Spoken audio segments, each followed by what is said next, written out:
Thank you very much, Steve Rosenberg, BBC News. Well, I cannot see you, just directly.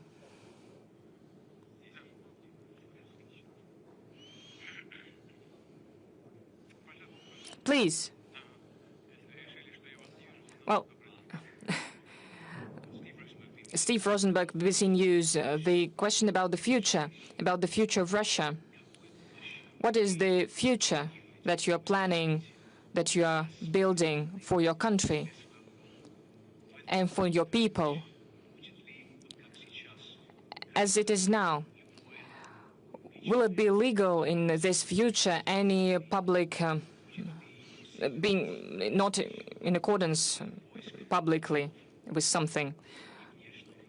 Will you look for enemies inside or abroad in this future? Will there be disconnection of mobile connection, mobile internet? Will there be new special military operations? Or maybe Russia will follow another way? I remember you said once that the future is in our hands, in the hands of all of us. But in fact, the whole power in Russia is in your hands. It means that the future as well, what it will be it be the continuation of what we see now? Thank you. What will be the future of Russia? Are we going to punish legally for the actions who do not agree with the people? Are we going to penalize it?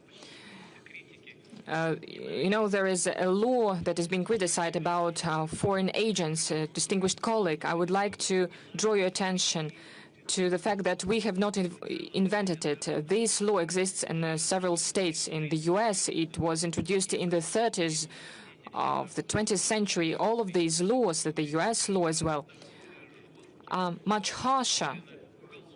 There is criminal responsibility up to imprisonment for the activity in the political sphere if you are financed from abroad. We have nothing like that. According to our law, it is just necessary to declare that you have some sources of financing. We don't have any repressions. We don't have any criminal responsibility. If people stop engaging in political activity, or when they stop using foreign sources of financing, they are eliminated from these lists, and there are many of such examples. And what is going to be with BBC, because there is a million lawsuit from the president of BBC. Well, these are their family matters. They should deal with them themselves. I don't want to interfere. I just don't want to touch upon this topic, not to make it more difficult for you. There is such problem.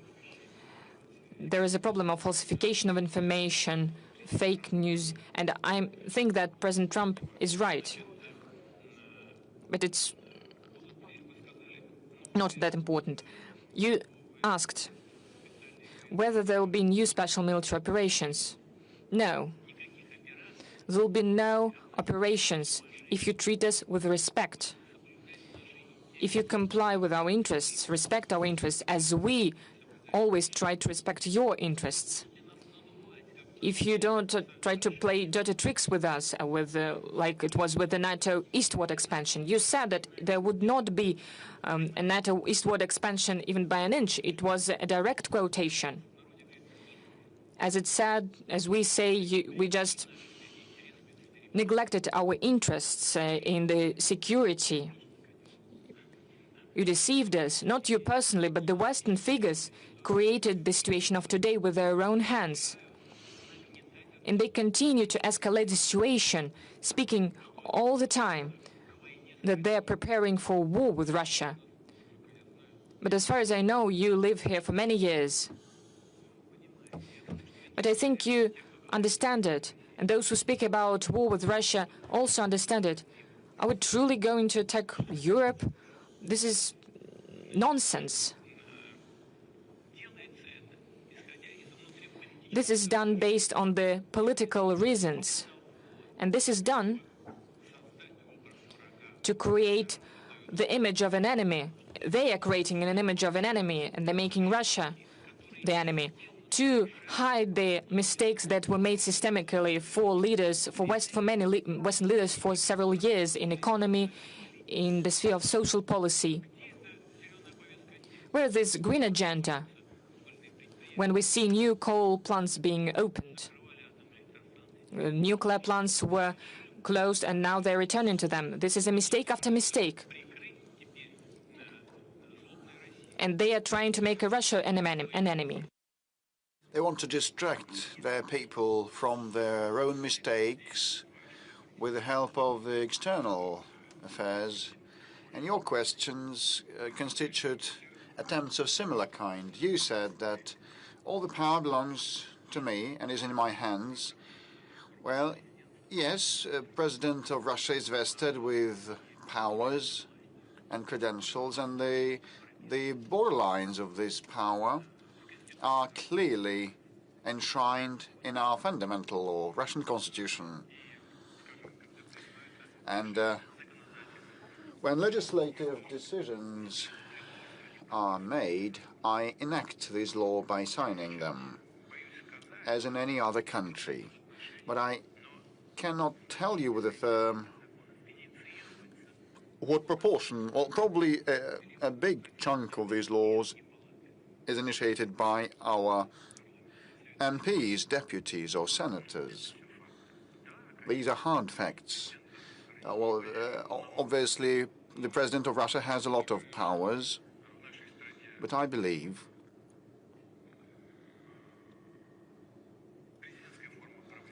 that as this is a presidential republic, this is justified as of today. But in concluding, I must say that we're ready to work with you, work with the United Kingdom, Europe, and the United States, but on par, given the due respect for one another that should be in place.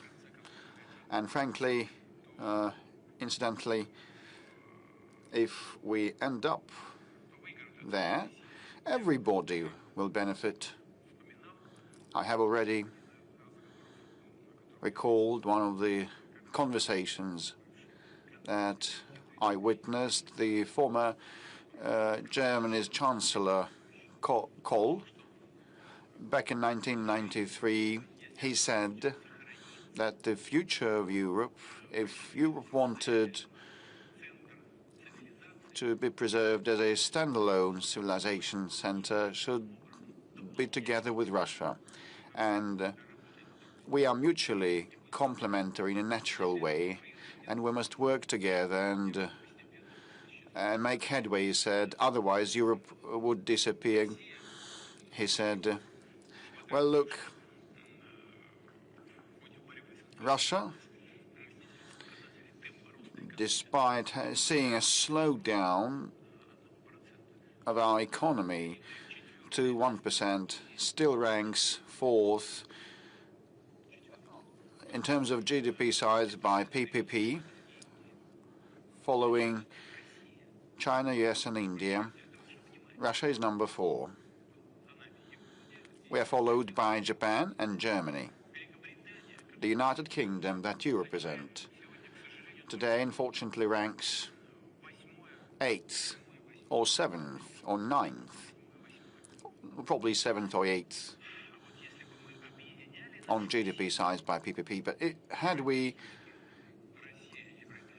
joined our efforts with the European countries, our joint GDP by PPP would surpass that of the United States.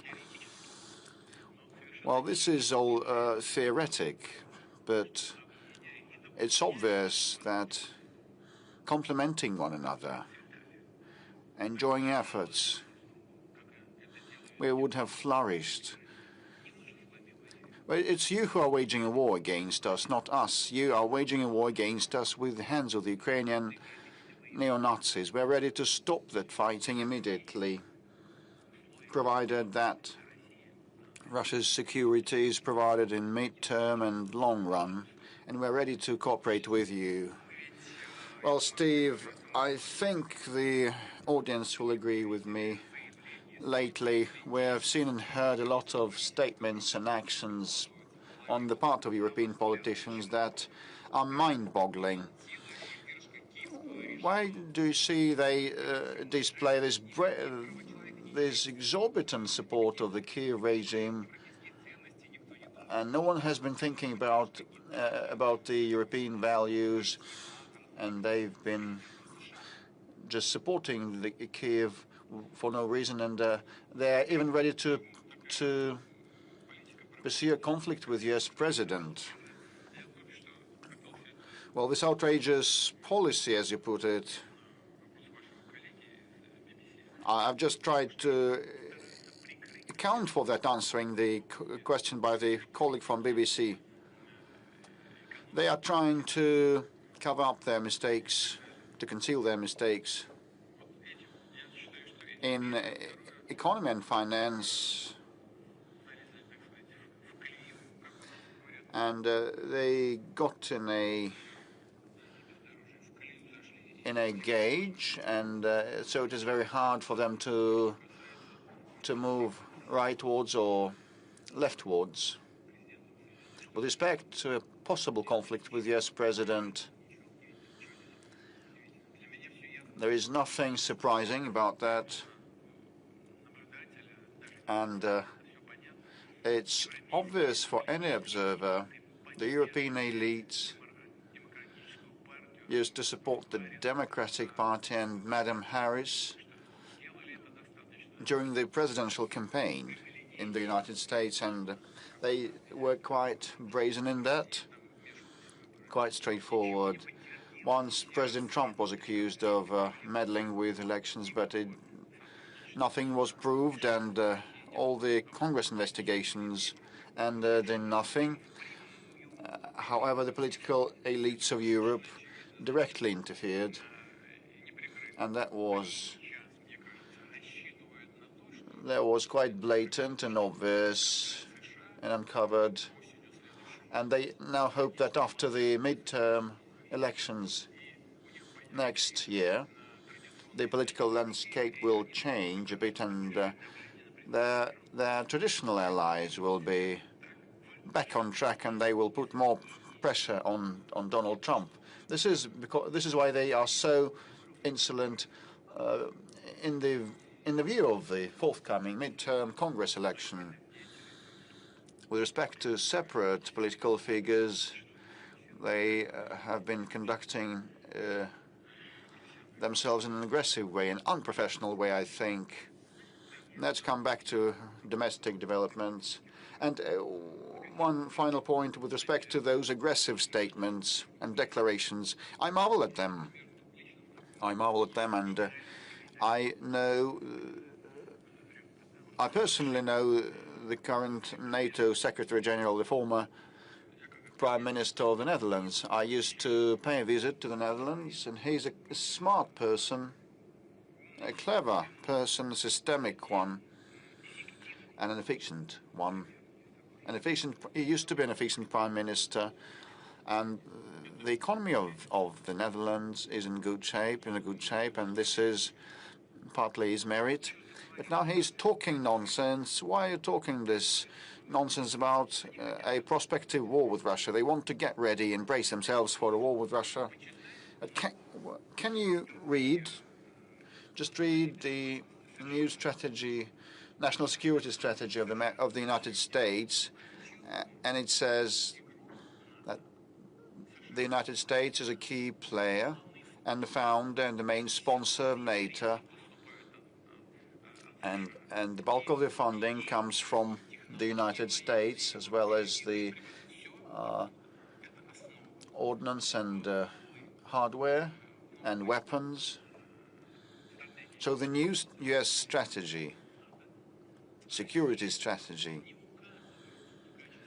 Russia is not indicated as an enemy, as a target. while the Secretary General of NATO is bracing himself for a war with us. Why so? Can he read? You are indisposing NATO against Russia to wage a war with Russia. At the same time, the backbone country of NATO does not consider us to be an enemy. I would question the level of professional competence. You should be quite attentive about your own duties, and you should also be open to what is happening around you. So we've been on air for about 3 hours. We've been live for about 3 hours, and we have around 3 million applications and questions, and lots of them are about the housing issue. Well, the family mortgage, people want it to be extended to encompass the second-hand residential market. Well, and this already encompasses 900 locations, but there are some of the restrictions critical for families with many children. They have to move to locations where they build new houses, but it's not universal. Yaroslavl Sergeyevna from the Tomsk region recorded an address to you. Hello, Mr. President. We are a family with multiple children. We have 3 kids, and we actually want to resort to the family mortgage, but there are no new builds in our location. Those houses already built with flats that are apt for us are over 20 years of age, so we would actually like you to expand the family mortgage to encompass such families as ours and cover smaller locations. Well, it was pre-recorded. The location Strzyżewo, the town of Strzyżewo, the town called Strzyżewo, an oilers town. So in this decision, is she listening? I think she is streaming us live. So this decision has been made, and for regions where they don't have new builds or have very low rates of construction, it is allowed to resort to family mortgage to buy second-hand homes, previously owned homes and flats. So there's always a number of issues cropping up. It all depends on the quality of construction and the quality of a building, because while you keep repaying your mortgage loan, the quality of that edifice may deteriorate. So you should be very particular and attentive towards a possible quality of that of a prospective edifice. So 880 locations are on that list. In case your location, your town, is not on the list, we will add it there. And yesterday I had a discussion with some of the colleagues from the cabinet who are responsible for residential construction and supporting families. And this is something I took away from that.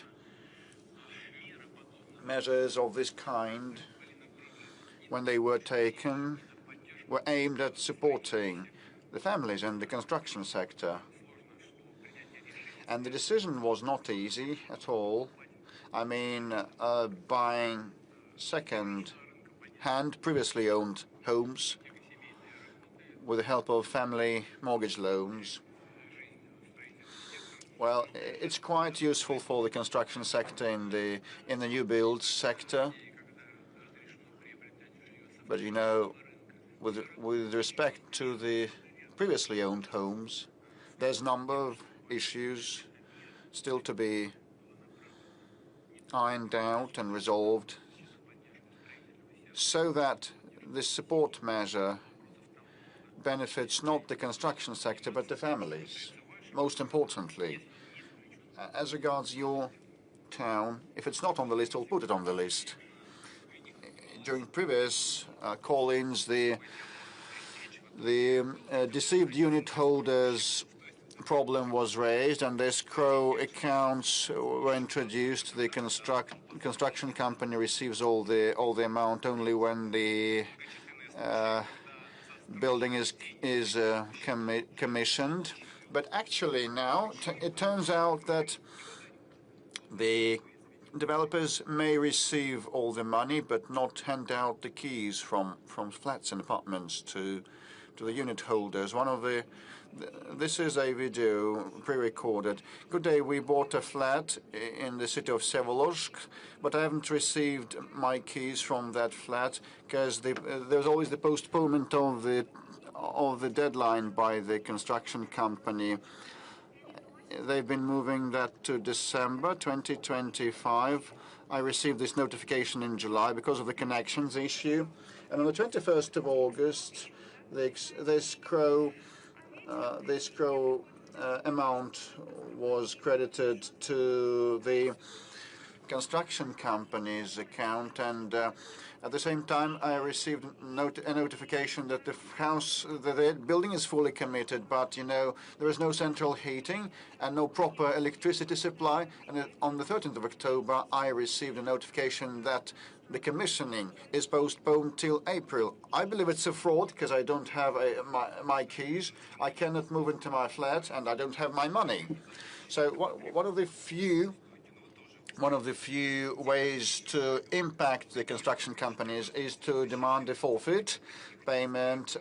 Since the pandemic, there's been a moratorium on penalties, and since then, this moratorium has been extended. Will you extend this moratorium once again? Yes, this is an issue that is well known.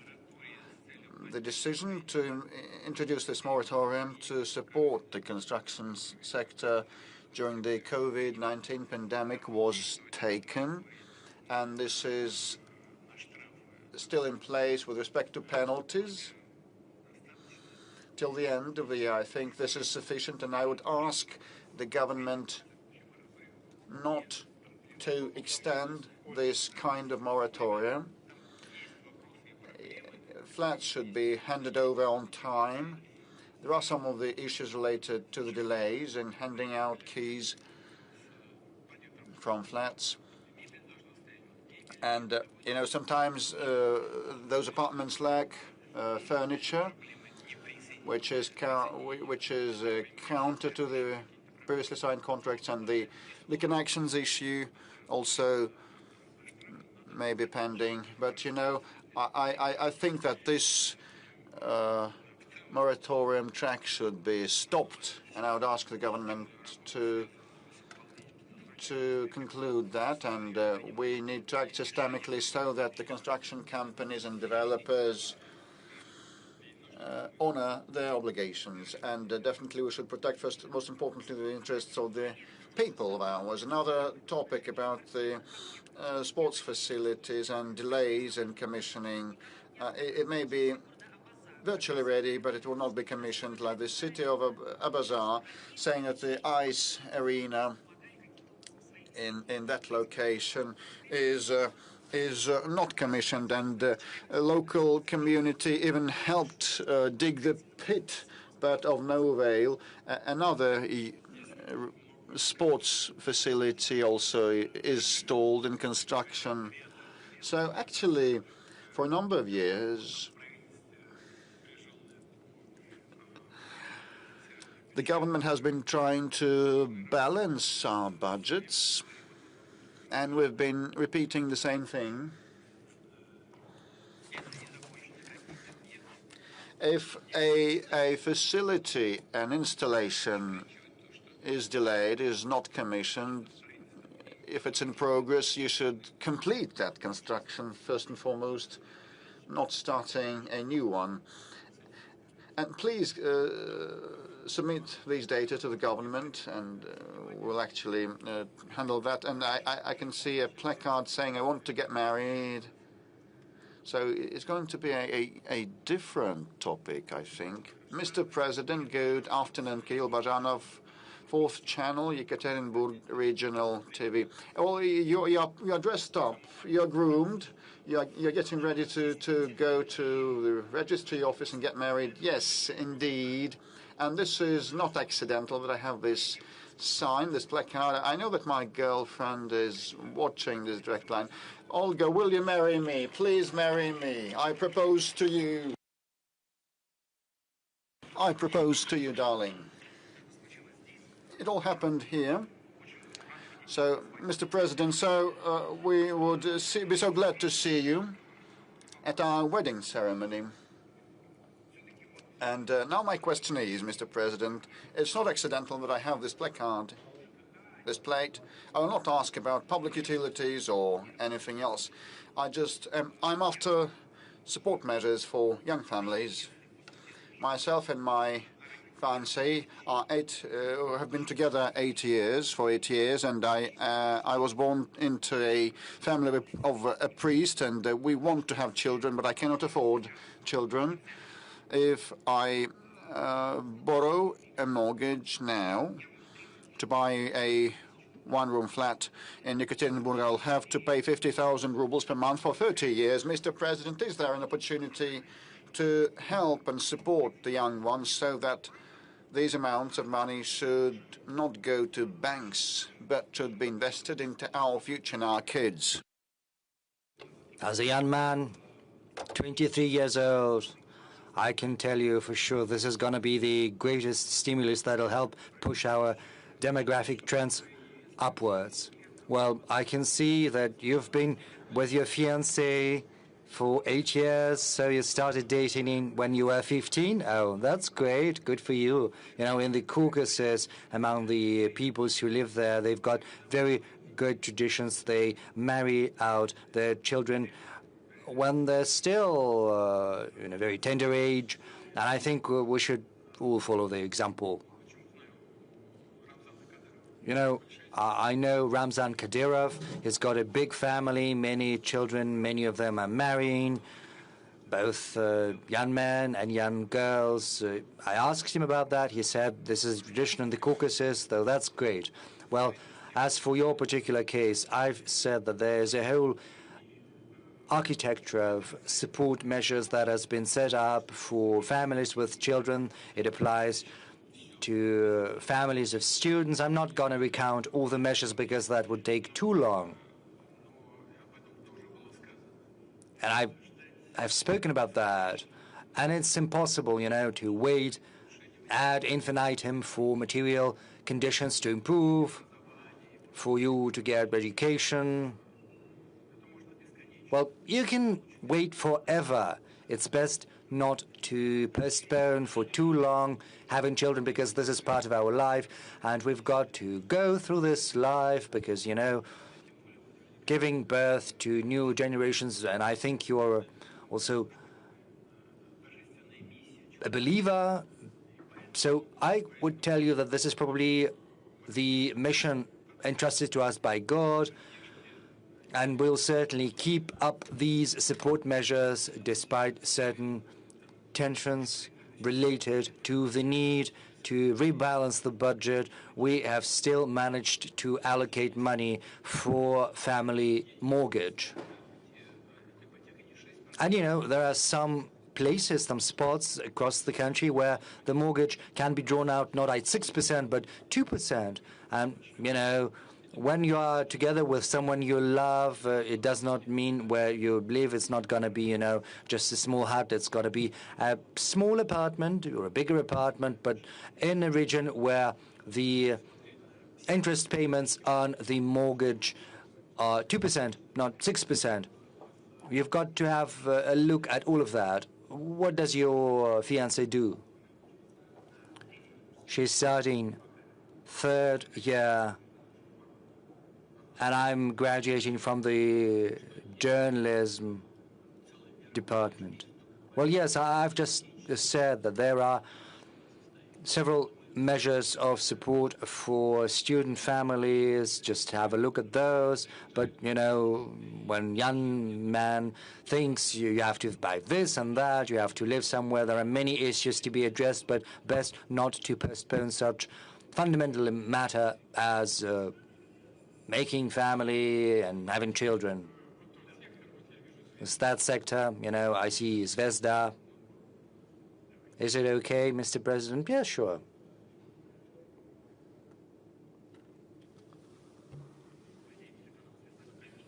Good afternoon, Konstantin Kokoveshnikov, Zvezda TV. You've spoken about attempts at crushing Russia's economy, but I can't help asking about the unmanned vessels strikes by Ukrainians against certain vessels. You know, apart from critical energy infrastructure, there are attempts to strike Russia's export vessels. Several people have spoken up on that, in particular, leader of Turkey, President Erdogan, a woman sitting next to me. She spoke about that. You know, just a couple of days ago, there was a strike against a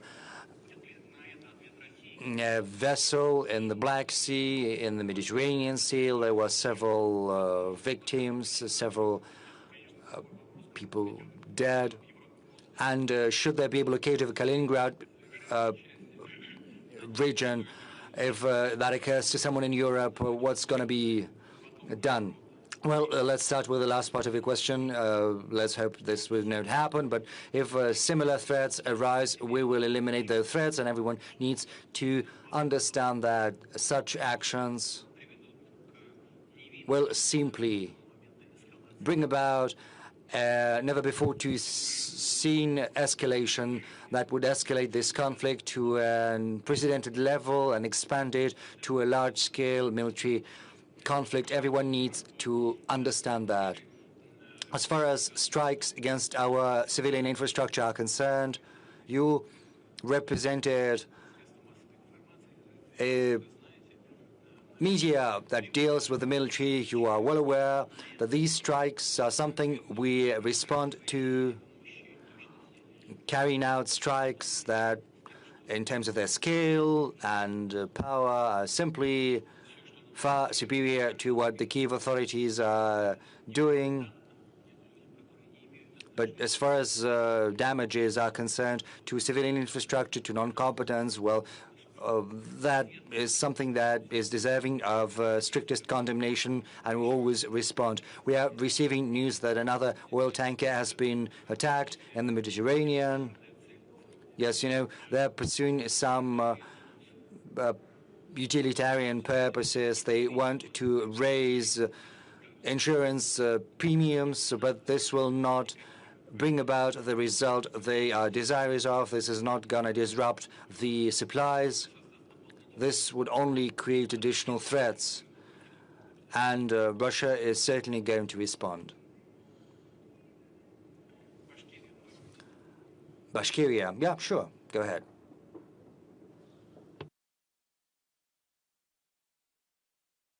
Good afternoon, Mr. President. Thank you for this opportunity to ask you a question. First, let me give you the greetings from the population of our republic. And on behalf of Bashkortostan, we would like to thank you for the attention you are paying to Bashkortostan, to our region. Right now, Tajikistan is building a Russia-Tajik industrial park on the Russian side. This project is operated by Bashkortostan. So my question is as follows.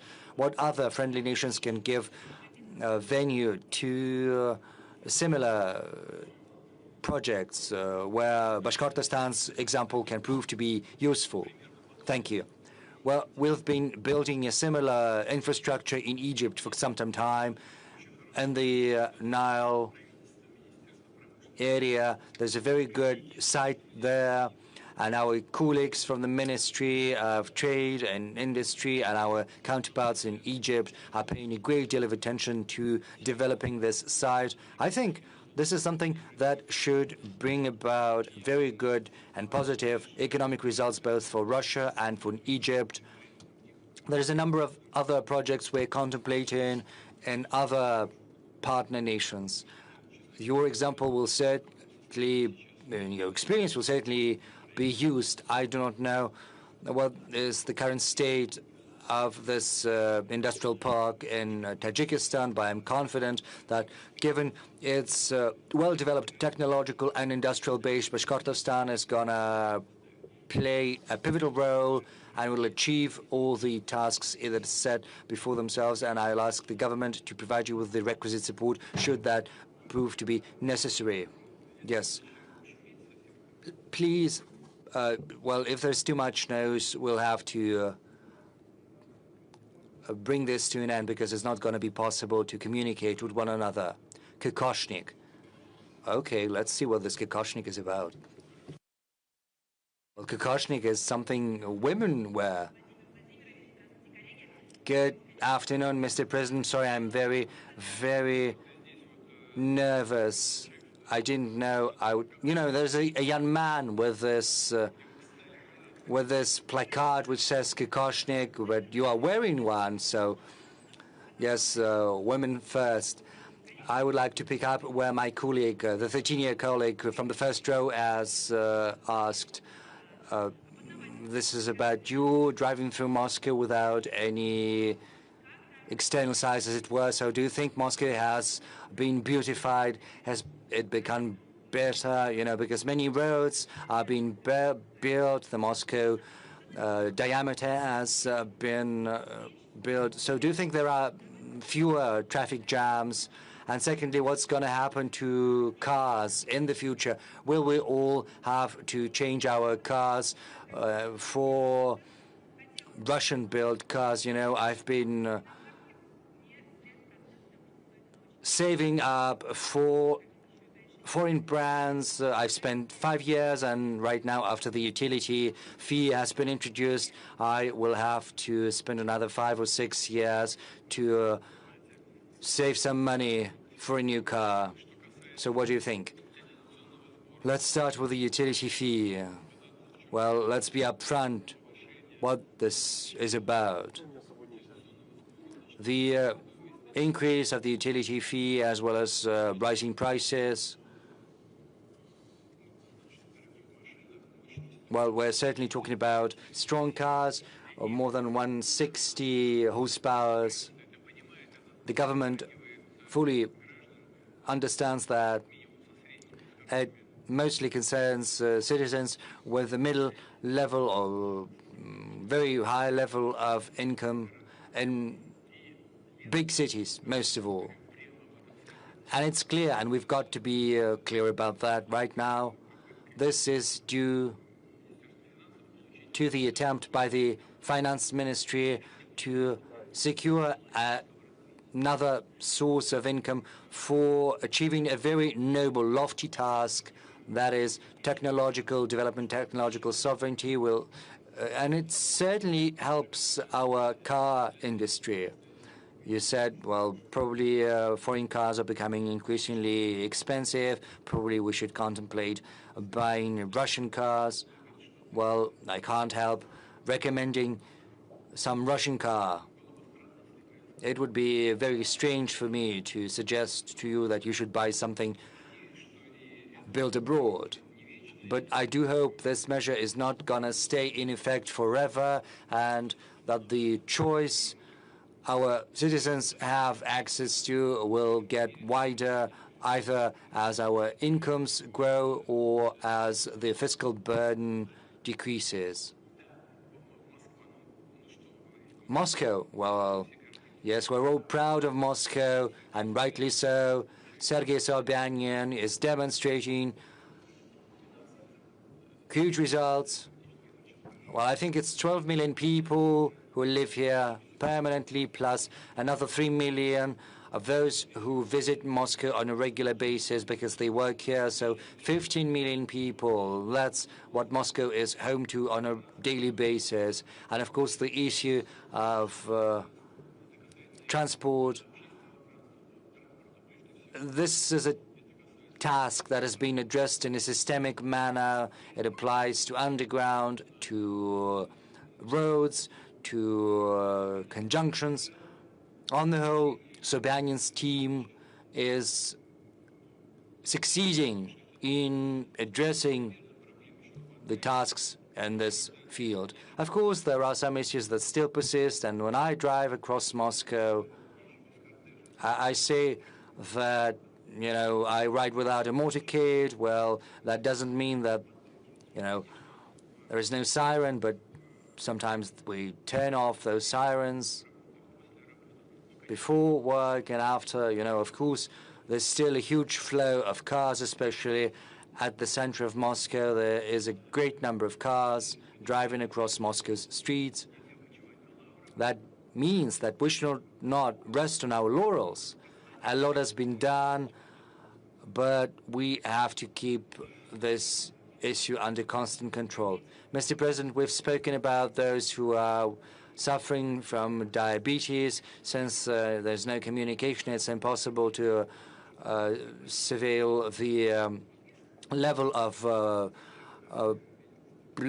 sugar in the blood, but there is also a problem with medicines. Yes, I've seen that. This is but a fraction of what we have selected. There are people who suffer from cancer, from kidney failure, or high blood pressure, epilepsy.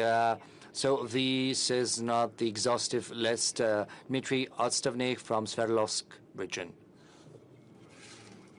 Good afternoon, Mr. President. My name is Dmitry Otstovnik, city of Krasnotulinsk. Right now, no more preferential deliveries of medicines are carried out in Krasnotulinsk. This has been a regular occurrence since October. The clinics explained to us that they've run out of funding. As Chernomyrdin used to say,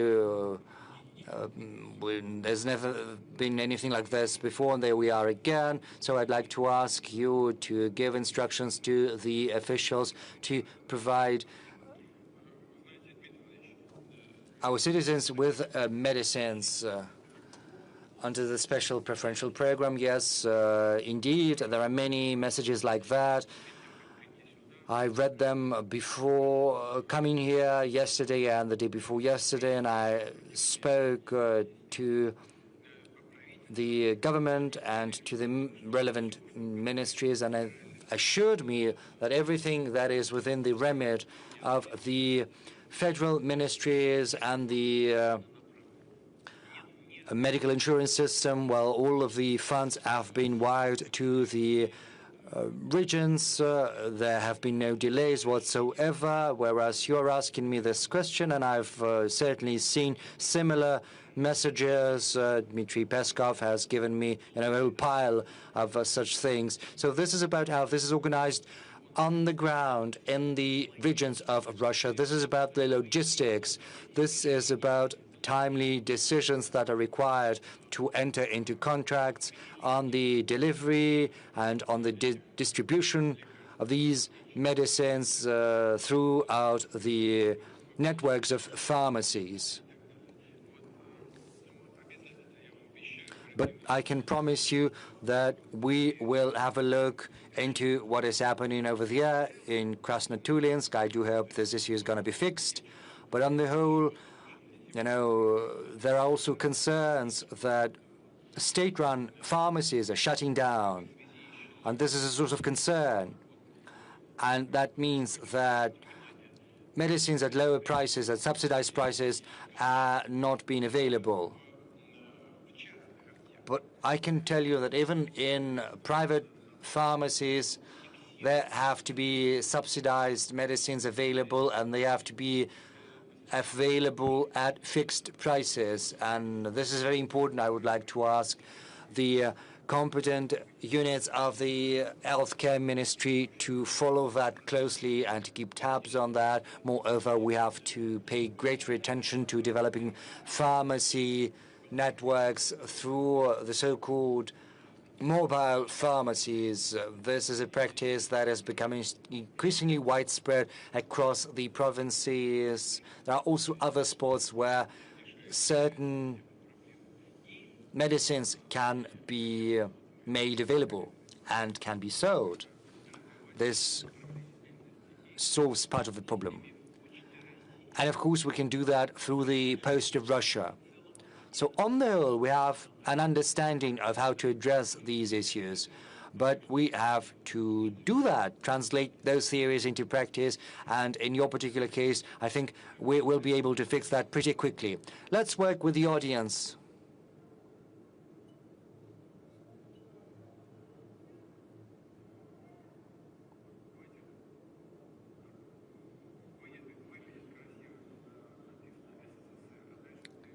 SSSR, and then TF1. First, the person with the placard SSSR, and then colleague with TF1. Good afternoon, Mr. President. Good afternoon. Can I give a present to you? And then a couple of questions. Well, just explain to us what this is, and we'll take that from you afterwards. This is a book which is called Heart of Asia. It's 126 Russian poets who have been praising Persia and Tajikistan. And, you know, there is a dedication here to you, starting from Zhukovsky, 1843, and until present days. This is an anthology of best poems, Russian poets who have been praising Persia and Tajikistan. You love that. I know that. I have a next question. Please, Mr. President, tell me, you really appreciate Marhayan poetry. We are descendants, those people in Tajikistan, Persia, were descendants of Marhayan. Could we ask you, Mr. President, of creating a monument to honor these great scientists, or create a center in the name of Marhayan? This is a good idea. Thank you very much. We will think about this. Thank you for this insight, as it is used to say. TF1, please. Our French colleagues, please.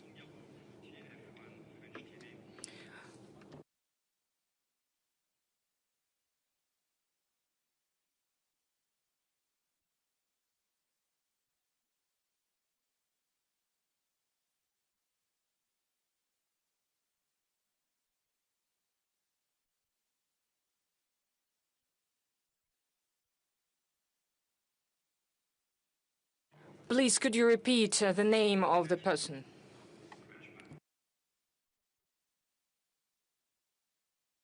And who is that? I have never heard about him. Who is that?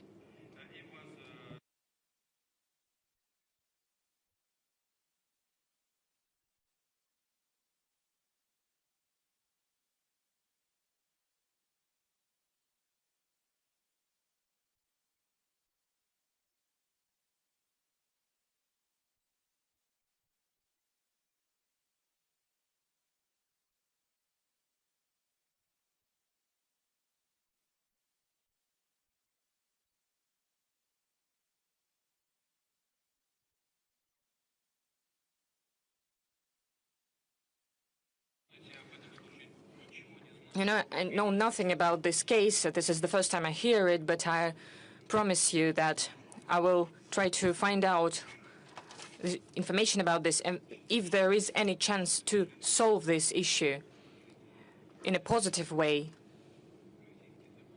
If Russian legislation allows to do that, we'll take all the necessary efforts to do that.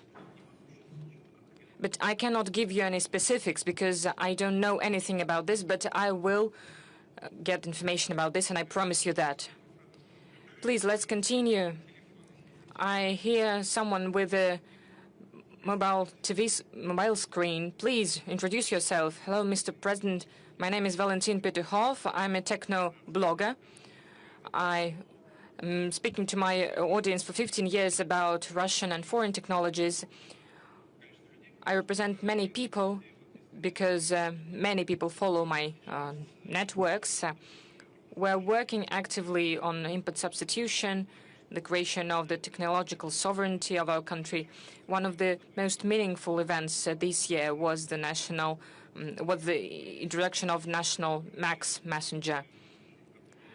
There is a market of messengers, and there are many messengers that are being used by people. So my question is the following one.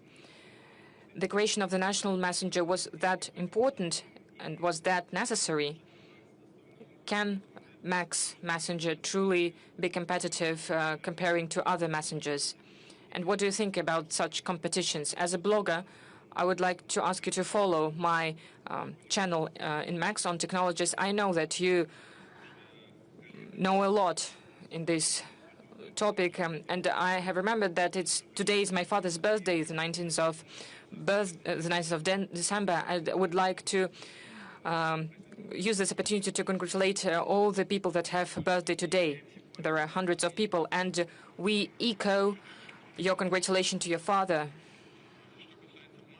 As for the Max messenger and the competition, we always need competition. I'm sure that there will be competition. As for the Telegram and other messengers, there is just one issue: complying with the Russian legislation. The problem of these messaging applications is that the leadership of the countries where they created were introducing restrictions, not allowing them to comply with our legislation. This led to the slowdown of such applications. Well, you know it. I'm sure that Max is also going to be competitors. Was it necessary? Of course it was. I would like to point out that in general we had all the technological instruments apart from a messaging application, and it is truly important that Russia has reached a full technological sovereignty. Russia is one of the 3 countries that has such sovereignty. First is US, then China, and now it is Russia. Besides, there are several services that can be provided to our citizens through Max national system. Such services could not be provided using foreign systems. First of all, due to security reasons. This is a necessary step, and I agree with you that there should be competitions. We have received many questions about healthcare through Max application, and many of the issues were solved even before the direct line. Around 500,000 questions were received from Max application, many from the youth and the children. When in Ulyanovsk we live almost in the 19th century, when your functionaries are going to listen to you and listen to the people, please, could you take a note of this? We need to understand what is this about. These are text messages. We should stop speaking about Ukraine. We should solve our own problems, speak about our own problems. I absolutely agree with you. Well, there are several videos from the youth and from children. Mr. President, hello. My name is Daniil, and I'm at the International Literature Forum. And there are many adults, and would like to ask you about the trend of books being read by the youth and by children. Usually kids prefer very short videos. What should we do about that? Is there a book that, according to you, every Russian citizen should read? Thank you. Unfortunately, the reduction in the reading of books is the problem all over the world. Some time ago, we were proud that the USSR was the country where people read the most. Right now, there are many people that read books. But unfortunately, as I already said, all over the world, the number of people that read books is reducing. What should we do about that? First of all, it depends on school, on family, parents. We need to pay more attention in this regard to children. We need to maintain competition with tablets and modern technological means. I'm speaking about parents and maintaining this competition with this technological means, because this is very accessible and this is very interesting, and we need to find a way to make books interesting for children. If we are creative about this, it is possible, even if it's complex. I've already mentioned it once, but I would like to say once again. I've spoken to a priest, and I asked him, when people die, what they say mostly. You know what was the answer? They say that they paid not enough attention to children. I don't want to personify anything. It's nothing specific. This is not a secret. But this was the overall message, and regards everything: education,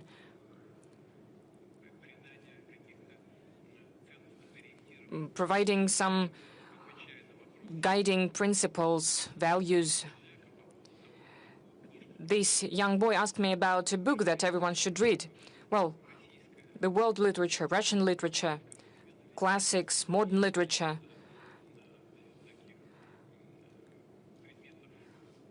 There are many topics to be discussed that are very useful. But the main thing is that the book should create the conscience, the idea of the world. But it's very hard for me to name a specific book. Another question that we received through Max from Niatulina Diana. What are your working hours? What is the plate of your car? Actually, I don't know if there is a plaque. Actually, I just take it and go somewhere. As for the working hours, well, I keep late hours, and sometimes it's getting even later and later. Well, I'm not going to say, because it is the violation of our labor code. And if this is not correct, it's you need to be fit, you need to go to bed on time. And I call everyone to such a regime of work. A question from Victoria. It's to you and to Pavel. Let's watch it. Mr. President, hello. My name is Victoria. I really find it really great that what Pavel Zarubin does. When Pavel will go to pension, I will take over, and please be the president till the time, and I will work with you and cover your work. I would like to congratulate you on the new year and wish you good health and always make right decisions. Victoria, thank you very much. I congratulate you on New Year as well, and I wish you all the best, success in school, and wish you reliable friends by your side. Well, let's keep Pavel for some time. He's quite a young man. I'll ask Pavel, I'm sure he will agree, to take you for training. I'm sure he can do a lot of good things. He's quite young, and when I will go in a well-deserved rest and you will be trained by Pavel, it will help you to become a journalist and a university, and you will work together with Pavel, even at the federal level. This is what we're truly going to do. But still, I'm not pension right now, I'll keep asking questions. So what is really important for every one of us? Recently, you have spoken about opportunities and the threats of the artificial intelligence. You can solve any task without even thinking and using your mind. Another message from Max Messenger. What can be the balance between the modern technologies and the tasks of developing intelligence in children? Please, we'll be grateful for your answer. And please come for the 1st September of 2026 to the opening of our school. This is a relevant issue, very complex regarding the problem itself. There is a great volume of information. There are new instruments of solving tasks today. You can use the capacities of artificial intelligence. In fact, a danger appears that teenagers, the students, will not try to find the decisions themselves. But as Pavel said, they will just press a button and receive the necessary answer. This is a complex task. So it will depend on the organization of the education process in schools and in universities and all the educational institutions. It means this is how we should organize the education process so that all of this was done and the tasks were solved at schools, in classrooms. So the tasks were posed in classroom before the students and pupils, and they were solved by a specific student or pupil, so that they need to use their brain, so that they would think, so that the development of new technologies would make that part of our society, part of our population would be thinking about what they're doing, and the other part would follow a very simple path, would use technologies, press correct buttons, but would degrade from the intellectual point of view. This is something that we should avoid, and this is the task of the education system, as well as the task for families. Well, I have nothing to add to that. Let's return to the audience. Spas, please.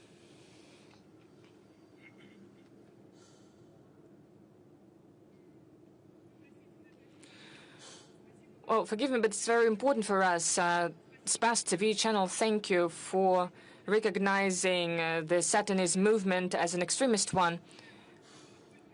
There are still occult services, esoterics that are provided in our country. You can see them in social networks, in books. There are tarot cards that are being sold in shops. And last year, people spent more than 2.3 trillion rubles on such services. The Spas TV channel made a movie about the magicians and sorcerers where we spoke about many true stories and about this business, but still people keep going to sorcerers. Is it possible to introduce a ban on magical and occult advertisement that contradict your decree on the preservation of our traditions and values and the decision of the Supreme Court on the prohibition of the Satanist movement? As for the legislation, the decisions of the Supreme Court, on the Constitution Court, everyone must follow them. I will have a look at it without any doubt, and I will instruct the relevant agencies to follow this up closely to avoid the violations at the highest legislative level and the level of the court decisions. I truly agree with you. Satanism and occult services, sorceries, this is nonsense that is something that confuses people, brings them to darkness, and affects them greatly,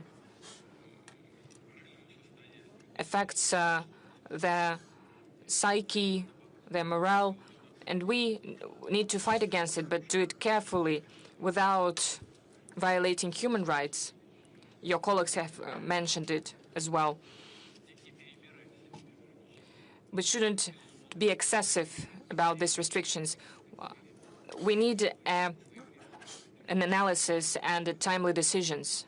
This is what we're going to do, together with you, the representatives of the media, like your media, the representatives of our traditional religions, as well as with the Russian Orthodox Church.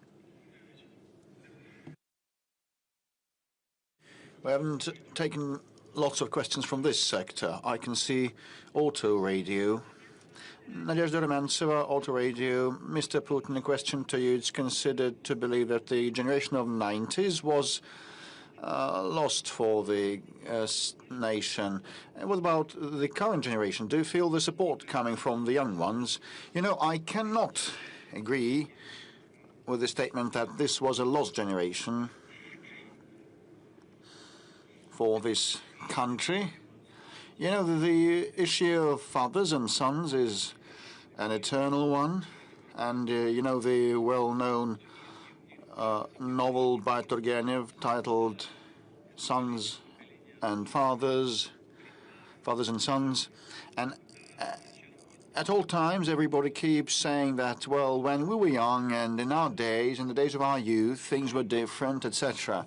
You know, after I graduated from the university, I enrolled on the special services.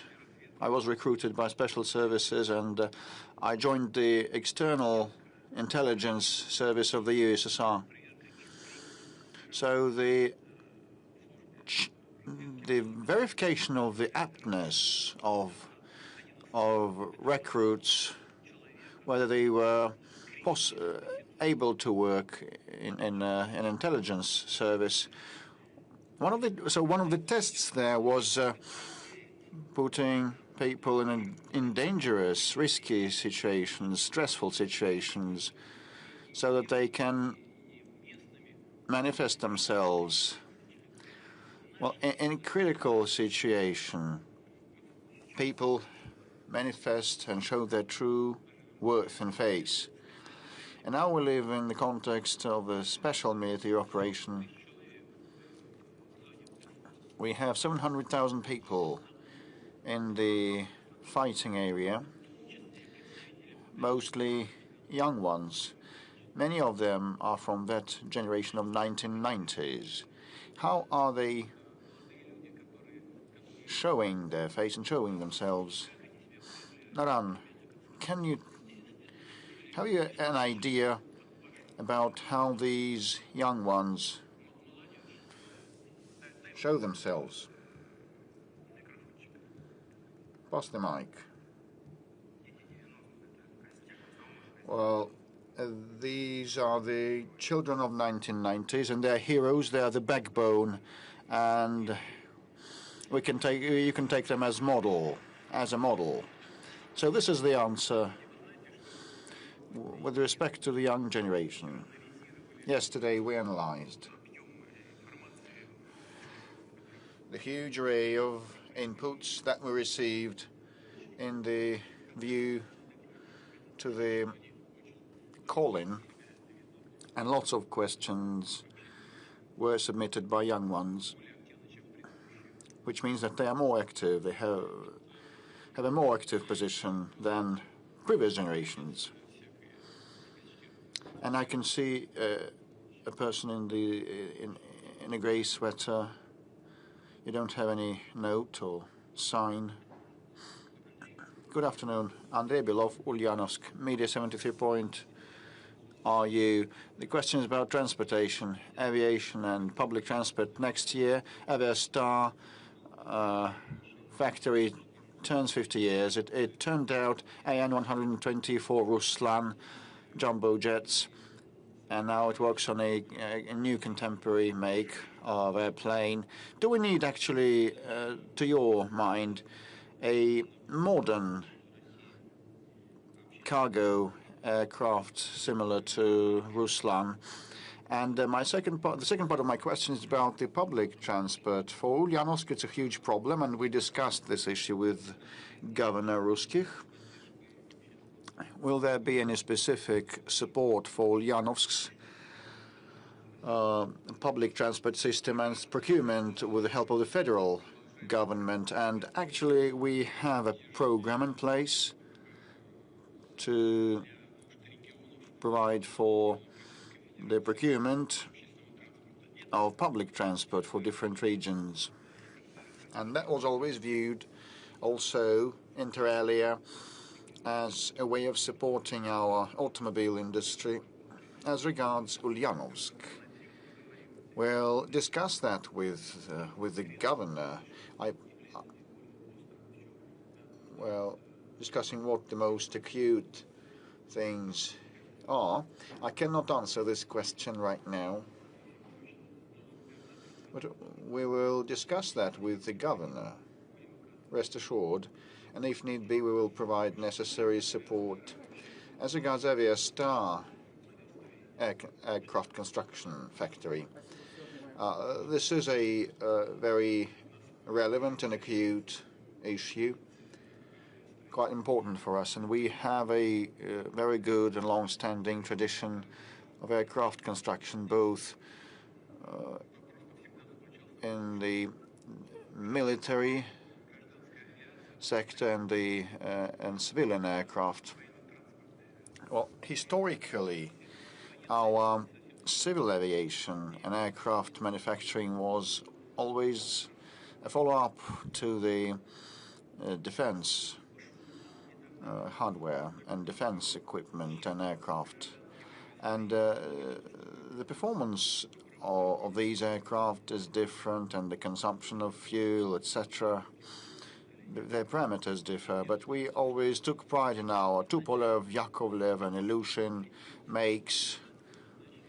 But originally these were primarily and initially military machines. And what we need now, for sure, is our state-of-the-art, modern, homemade aircraft. And the growth of air tickets prices is due to the shortage of the number of aircraft that we have. And those international manufacturers that used to supply aircraft to us decided to quit the cooperation because of some political reasons. And that is bad for them because it subverts their reputation. But this is good for us because it makes us be on our own, work harder, and take advantage of the capability of our market. And, you know, in the past, I spoke with the incumbent deputy prime minister who headed Aeroflot in the past, and I told him that it was necessary to buy more domestically made aircraft than import airplanes. And actually, now we have come up with MS-21 that we're rolling out. It is a very good machine, perfectly suitable for international markets. And Superjet 100 also is another make that we have fully localized. And we need our own Russia-made regional aircraft too. You asked whether we need those jumbo jets similar to Ruslan. Yes, we do. Il-76 will be modernized where we need that, and this is high-tech manufacturing requiring very long production chains and level of cooperation to be profound enough. There are some additional pending issues to be resolved, but we will handle that. And definitely wish Aerostar all the best, and we will assist this enterprise. Mr. President, we are approaching the 4 hours threshold. Let's give the floor to Mr. Peskov. We are now nearing the 4 hours of live broadcast, and it's kind of record-setting time. So I suggest we should round off and wind up. There'll be just a set of quick-fire questions, just a quick-fire one. In hundreds of years, school children will study this time, this epoch. What would you place in the time capsule for that to describe or depict our era, to stand for this era? Well, I think that all of us think about the future of their children and grandchildren and the future of our country. I also do. I know what I should be telling. Probably several things in a row. Well, I'll try my best. We'll take a pen and we jot down us living in Russia in this incessant, infinite flux of time in the 20th and the 21st century, perceived everything done by our predecessors with gratitude, by our ancestors with gratitude. We lived as everybody at all times with our routine needs, but we were not at a standstill. We made headway, we struggled, we worked, we fought, and we tried to resolve the issues that our time, our epochs, set forth ahead of us, in front of us. And we thought about our time and about future and about you. And if you are holding our message right now, that means that you also feel yourselves being part of our joint, shared, infinite flux of time, our common shared flux of time. And you are aware of the connection of times. And this is very important. Congratulations. That means that we also, as we worked and struggled, did not live our lives in vain, and we succeeded in many respects, and we wish you to be blessed with luck always and be happy. And your kids and grandchildren and grandchildren be proud of you as we are proud of our fathers, grandfathers, and grandfathers. Full stop.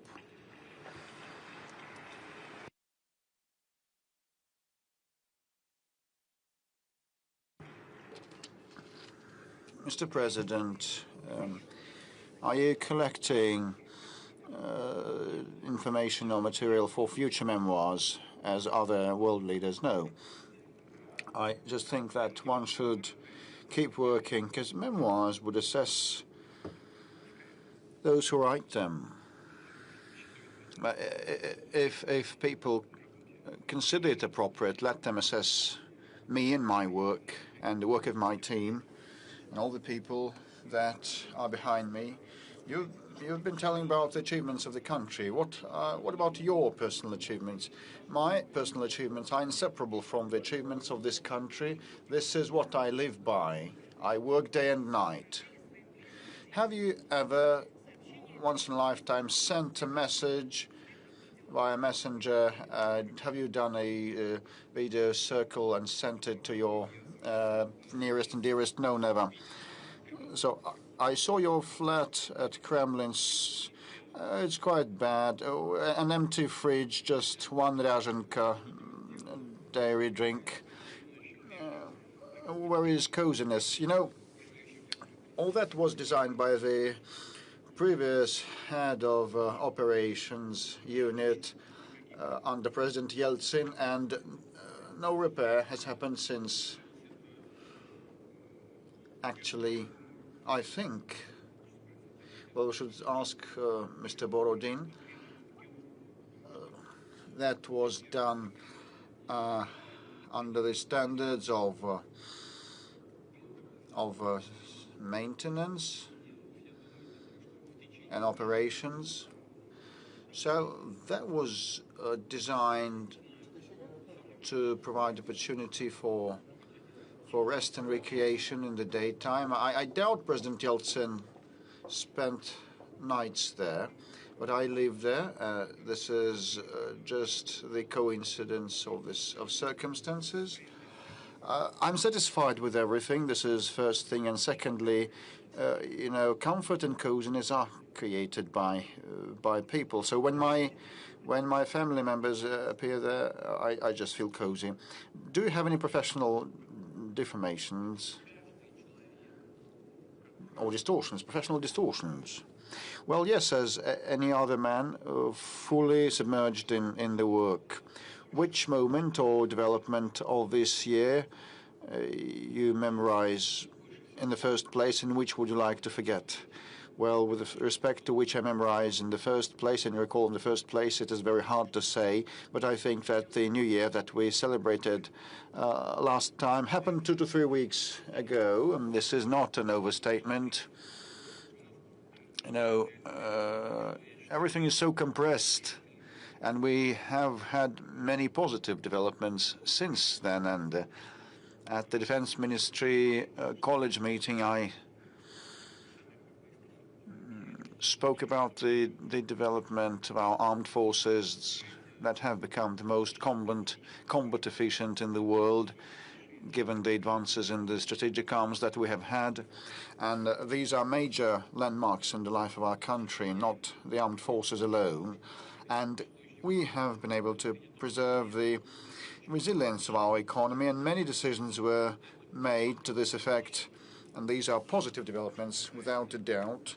And speaking about what I'd like to forget, well, I have my own view on that. If you want to forget something, that means that there was a failure, or you did something in a bad way, and you should not forget that. You should rectify your mistakes and correct your mistakes and make conclusions. Which trait of your character you dislike? Is there one? Well, listen. Oh, people just wonder. I'll try to respond. Well, my life is, absolutely conspicuous in front of the cameras, and speaking what I like and what I dislike in myself would give rise to rumors and idle prattle. And do have a true faithful friend. What is true friendship? It's a matter of notions. In the first instance, true friendship means mercilessness. And in my situation, some people around me are tempted to try to lay their hand on that, and I can state with a firm that those people whom I believe to be my friends, and I have such people, I believe in a very reserved way, and I'm not ashamed of them. What motivates you and makes you move forward, and what keeps you in high spirits? What motivates me and makes me move on, it's about the trust of people. And when I hear some things,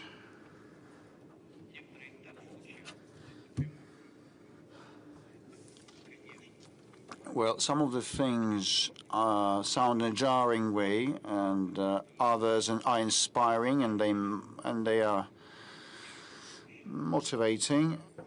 the confidence and faith in the future of Russia, which is what prevents me from losing heart. What is the best thing for a boy aged 13? Excel at studies or love of fatherland or motherland or anything else?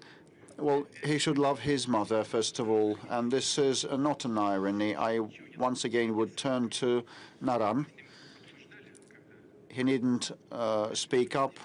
I will say everything for him. We had a discussion the day before yesterday when I invited him to come to the Kremlin. And previously, when he had made a report, I had asked colleagues to ask what outstanding issues are there, including some routine things and day-to-day life-related things. And we talked with him. And Naran may forgive me. I think he'll forgive me. I just asked him, what would you like? And he responded, my mom is elderly and she has some health conditions and problems. Will you please help my mother? And such an attitude towards one's mother is not merely an attitude of one person to another person. It's a mindset, a mentality. So people with this attitude become heroes of Russia.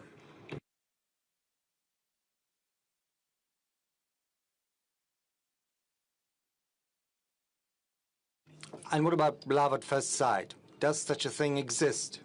I think it does. Where does motherland start from? For you personally? For me personally? Well, it starts with my parents.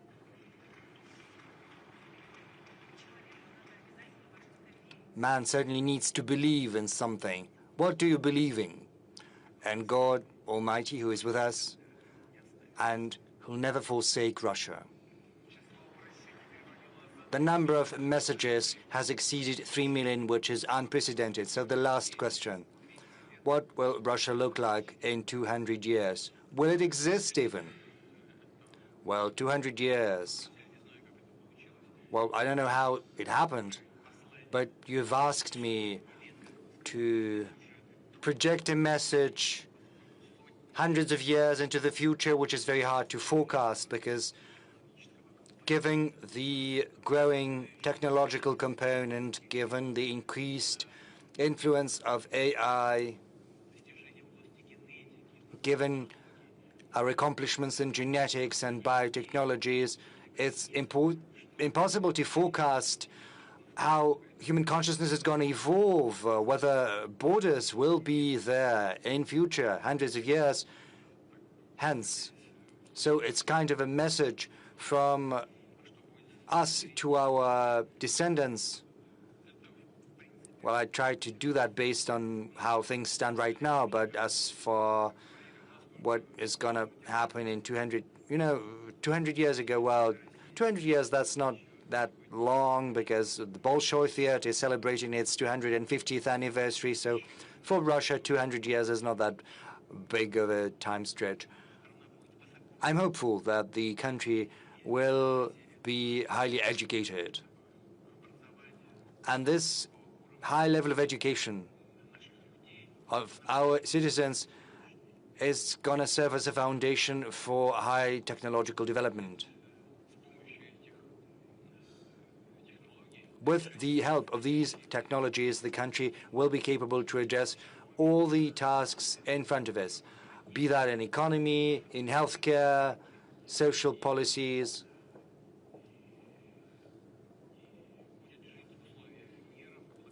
It'll be living in peace, prosperity, having built ties with other countries on the basis of mutual respect between itself and its partners and all the actors of international environment. Thank you. Well, yes, just a moment.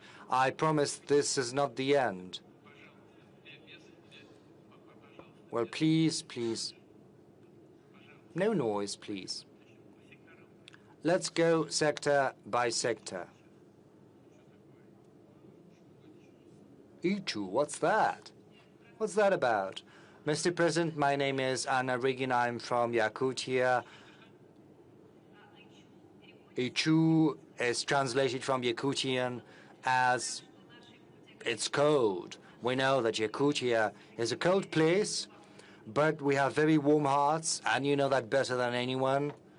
So my question to you is as follows, Mr. President. I'm terribly nervous. I've been waiting for this chance to ask my question. In the Arctic, in Yakutia, the electricity tariff for hospitals, schools, and other social facilities has grown 10 times over the last 4 years, from 5 to 50 rubles per kilowatt hour, which is an enormous burden, given the fact that the efficiency is not growing at all. I'm terribly... No. Take it easy. Go ahead. But unfortunately, there's a high level of incidents, and you know that in the Arctic and the North, an accident is almost a catastrophe. So is it possible to add the special allowance to us, which used to be in place in the Russian High North and the Far East? You've been to Yakutia. Maybe you'll be in Yakutia in winter. And with due respect, we'd like to interview you. And if you come to see us, I'll be happy to be the one interviewing you. Thank you very much. Thank you for your high words of appreciation, for the words of thanks to the Kremlin pool. Yes, as for us, the special allowance, we'll take that into account. Your economy is growing. It requires an increasing volume of electricity at competitive prices. The coal-based generation is developing, but other sources can be contemplated as well. And we are doing the work already in settlements and cities where the requisite infrastructure has to be set up, both social infrastructure and economic infrastructure. I'm not going to go into detail, but we know the problem, and we'll certainly look into that.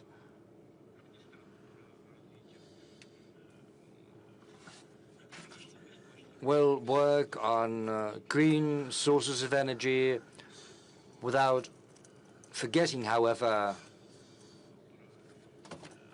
either gas-based generation or oil-based generation. Another, fuel oil, of course, is not that efficient as a source of energy, but we'll certainly use different sources of energy, and will also increase the capacity of the grid.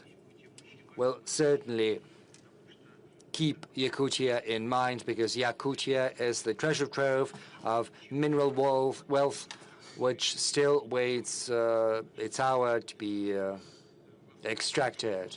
Rest assured. And I've jotted it down. We'll look into that. Artificial intelligence. I think that's relevant. Go ahead, please. Good afternoon, Mr. President.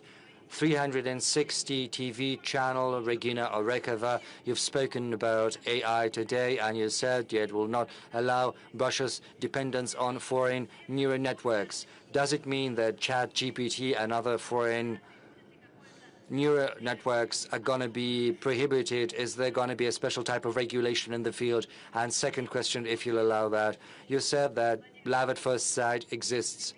Mr. President, are you in love? Yes, I am. That's the answer to the second part of your question. Whereas the first part of your question is concerned, I can tell you that we're not going to prohibit anything. There is Russian legislation. If there are certain violations of the legislation, then restrictions are put in place, but we're not going to introduce any bans or anything like that. Tomsk, please. Yes, please, go ahead.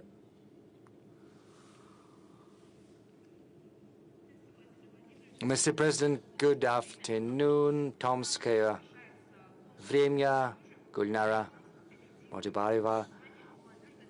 Tomsk is Russia's youth capital. I'd like to use this time on air. Those who have not yet voted on our city, please vote, because every seventh person who lives in Tomsk is a student. So a round of applause for Tomsk, please. Tomsk is indeed a city of students. Have you voted, Mr. President, if that's no secret? For sure, will do. Well, we'll be hopeful. Well, even though we've got lots of young people, still we are lacking in blue collars, we are lacking in seamstresses, drivers, and a number of other blue-collar jobs. Mr. President, is the government doing anything to rebuild the prestige of blue-collar work? And what about AI? Maybe we don't need seamstresses or drivers because AI is going to supplant those. Well, I am offended by your question, but because I think we are working systemically on preparing highly qualified workers, and this is done in a systemic fashion. The worker profession is becoming very prestigious. It's becoming increasingly complicated and sophisticated, and that's why you can get that in vocational training. We've got also specialized education. We are going to hold competitions. We'll increase the quality of education. We will fuse internship with education. We'll try to engage businesses. Incidentally, they are the ones who are most interested in young professionals coming to work for them, and they've jumped on this bandwagon a long time ago, trying to attract young professionals. There's a whole set of measures, a whole range of those, and we'll only expand them. Unfortunately, we're getting breaking news. This is very important for one of those who is here. TASS is reporting that the girlfriend of Kirill Bazhenev has agreed to your proposal. She'll marry you.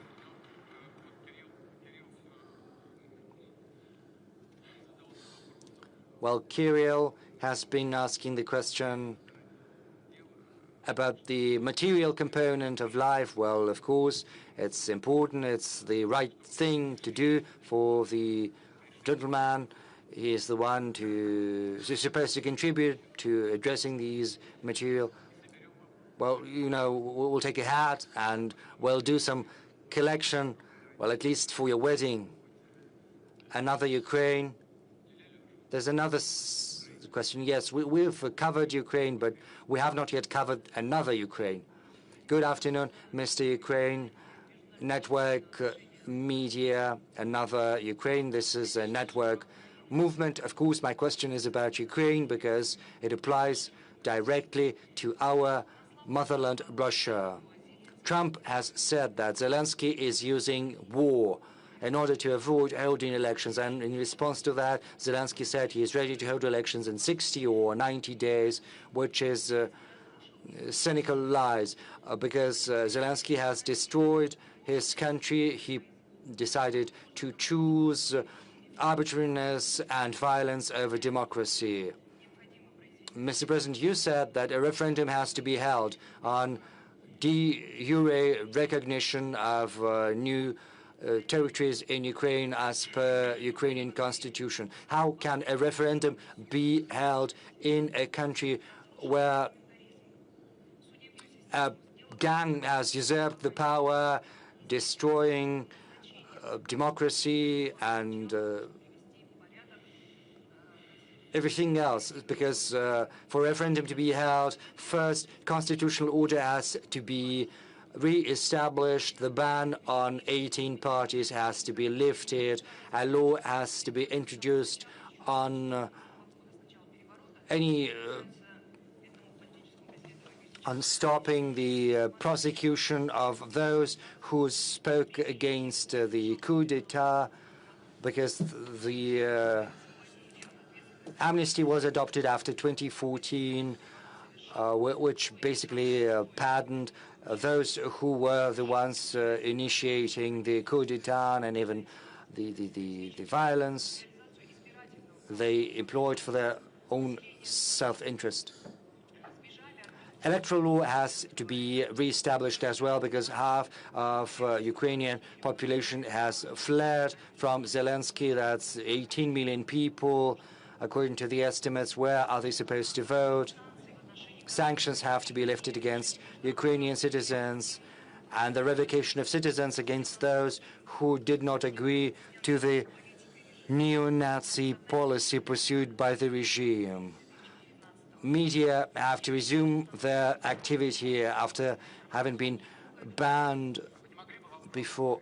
What about your question? Yes, getting there. Without these measures, a referendum would only mean legitimizing the criminal regime, basically election without election. Understandably, the criminal regime of Zelensky, with the support of the West, is not going to agree to that. In March this year, you proposed a way out, interim governance in Ukraine under the aegis of the UN, Russia, the US, and European countries, which would create the necessary environment for holding democratic elections. So my question is as follows. Do you stick to that proposal you came up with on temporary governance in Ukraine, international governance? And if no environment is created for these elections, will you recognize the legitimacy of these elections? Well, this is not a question, this is more of a political statement. I'll try to be brief. As far as elections in Ukraine are concerned, as far as international temporary governance is concerned, well, yes, I did suggest that, but it was only a hypothetical. And if the will were there on the side of the Western countries, then probably, given the corruption scandals, it could be a thing to be considered. But as far as elections go, we hear statements from the heads of the regime. They insist that the Western countries and the US, and allegedly they are ready for those elections. Well, Western countries have to ensure security. That means they want a ceasefire. I would like to draw your attention to the following. Well, Russia did hold elections, both presidential elections, municipal elections, and regional elections. In September, Russia held another round of elections. But who ensured security during those elections? Quite the contrary. There were attempts to sabotage those elections with the view to dismantling our internal unity. There were strikes against poll stations. You know, I think that was in Donetsk, People's Republic. You know, people were queuing at the poll station. A shelling started. People went to the shelters, and once the shelling was over, they came back and they cast their ballot. We never demanded anything. We just did what we thought was right. And I think the current representatives of the Kyiv regime could do the same if they truly wanted that. However, if they want to use the elections solely to put an end to Russia's advancement on the battlefield, then they are wrong. That said, I'm going to say something which is probably going to sound surprising. We are willing to think about how to ensure security during elections in Ukraine. Well, we could refrain from strikes in the depth of Ukrainian territory on election day. But there is one nuance which we cannot circumvent, namely, in the territory of Russia, there are millions of Ukrainian citizens living from 5 million to 10 million, and they are entitled to vote. And if elections were to be held, we have the right to demand that those who organize these elections should provide the right to cast their ballot to those Ukrainians who are currently residing in the territory of the Russian Federation. There are other nuances that have to be studied laboriously, but this is no idle matter. I do agree that the authorities in Ukraine sooner or later have to become legitimate, and that is impossible without elections. Let's move to this sector, Siberia.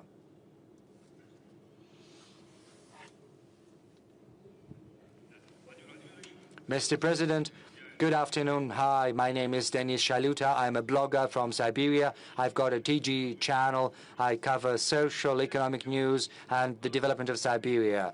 Since October this year, there are rumors circulating around the establishment of a cluster for deep processing of rare earths and non-ferrous metals. Do you think this is the best solution to provide our economy with critical metals and to relaunch Russia's industrialization? Because the prospects are enormous, they're huge. There is a will at the level of the Russian government to complete this project. This is a very interesting project. And, you know, right along the line, these plans were formulated back during the Soviet times. This region is very promising in that it has almost 360 sunny days. Even though it's in Siberia, the climate is very good. And there are huge opportunities to extract minerals and process them. You know, the logistics is very good. Certainly, this cannot be addressed the way it used to be during the Soviet times, you know, through Gosplan and through allocating the requisite budgetary resources. That has to be done via modern means. We need to make companies interested so that they would invest and the state would provide the necessary support. In general, such work in order to implement projects on this promising land is underway. I think it is very promising. We are finding investors, potential companies that could invest, and we need to support them, provide the necessary benefits and services, create logistics as well as the sources for power generation, so on and so forth. I'm not going to give the whole list because this could be a large-scale historical task. We will keep working on it without any doubt. Mail, please. Hello. Good afternoon. Thank you very much for an opportunity to ask a question.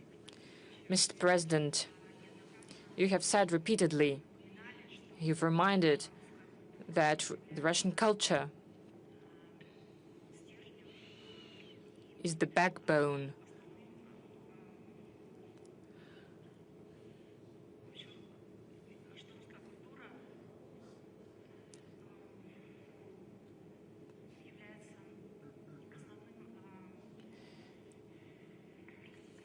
I'm sorry about that. Just don't worry. Well, you say that this is the basis for the development of society. It's important to preserve historical memory and the cultural diversity of Russian peoples. What are the cultural projects and initiatives priority for you personally? And will Russia protect the Russian-speaking people abroad? You spoke about prioritizing. Yes, I spoke about prioritizing the cultural projects, and will Russia protect Russian-speaking people and the Russian language abroad? And the question is, will there be created a program in Russia, a program for people that will be specializing on fighting information war being waged against us by the West. Are we going to create a specialty that will be program for specialists concerning information wars? The next question is about the prestige of the work of teachers. Well, regarding the protection of our compatriots abroad, of course we'll work on that, and we're working on it. We'll keep doing that. What I would like to draw attention to is what we're going to do about that.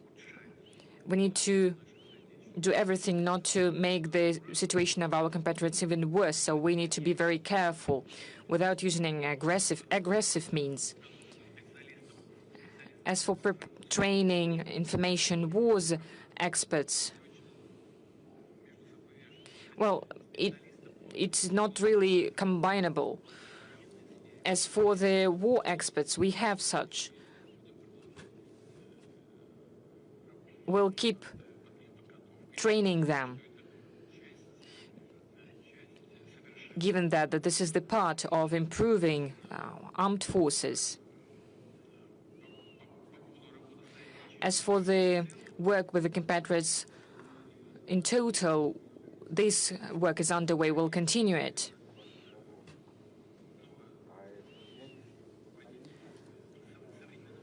We need to introduce modern instruments so that they would be effective, so that they would be accessible for the consumers. As for the separate, meaningful cultural projects, there are many of them. I would not like to give any specific projects because it creates an unhealthy competition, meaning that we support one projects and do not support the others. But there are such projects, and we will support them. You can be sure of that.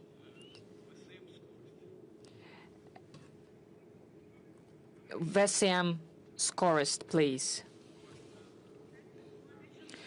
Hello. It was the poster was held by a young man because I'm really was tired. I'm from Tatarstan Republic. My colleague from Kazan has already asked a question. Thank you very much for M12. It's really easy to travel from Moscow to Kazan with children, with family, but we always want something more. Well, you understand by my poster, there is a high-speed highway. Is there any chance that our children would use it? Are you speaking about the high-speed railway? Yes. Yes, we are already working on design. For instance, St. Petersburg-Moscow railway, and we're also going to implement the Moscow-Kazan project. Thank you very much for our joint work. Thank you.